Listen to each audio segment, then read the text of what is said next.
വയനാട് സുഗന്ധഗിരിയിലെ മരമുറിയിൽ വനംവകുപ്പിന്റെ വീഴ്ച തുറന്നു സമ്മതിച്ച് മന്ത്രി കെ ശശീന്ദ്രൻ. ഉദ്യോഗസ്ഥർക്ക് ഗുരുതര വീഴ്ചയുണ്ടെന്നാണ് കണ്ടെത്തൽ. വാച്ചർ മുതൽ ഡിഎഫ്ഒ വരെയുള്ളവർക്ക് പങ്കെന്ന് കണ്ടെത്തിയിട്ടുണ്ടെന്നും നിയമ നടപടികളുമായി മുന്നോട്ടു പോകാൻ നിർദ്ദേശം നൽകിയെന്നും മന്ത്രി വ്യക്തമാക്കി.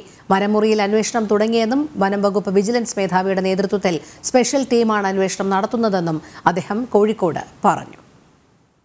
ഒരു സ്പെഷ്യൽ ടീമിനെ നിയോഗിച്ച് അന്വേഷണം നടത്താൻ സർക്കാർ തീരുമാനിച്ചിരുന്നു. ആ ടീമിൻ്റെ അന്വേഷണം 2 ദിവസത്തിന് മുമ്പ് അവർ പൂർത്തിയാക്കുകയും അവരുടെ റിപ്പോർട്ട് സർക്കാരിന് ഇന്നലെ ലഭിക്കുകയും ചെയ്തിട്ടുണ്ട്. ആ റിപ്പോർട്ടിൽ വനംവകുപ്പിലെ ഉദ്യോഗസ്ഥന്മാർക്ക് ഗുരുതരമായ വീഴ്ചയാണ് ഉണ്ടായിട്ടുള്ളത് എന്നാണ് കണ്ടെത്തിയിട്ടുള്ളത്. വാച്ചർ തസ്തിക മുതൽ ഡിഎഫ്ഒ തലം വരെയുള്ള ജീവനക്കാർക്കും ഉദ്യോഗസ്ഥന്മാർക്കും ഈ കാര്യത്തിൽ പങ്കുണ്ടെന്നാണ് ആ റിപ്പോർട്ടിൽ കാണിച്ചിരിക്കുന്നത്.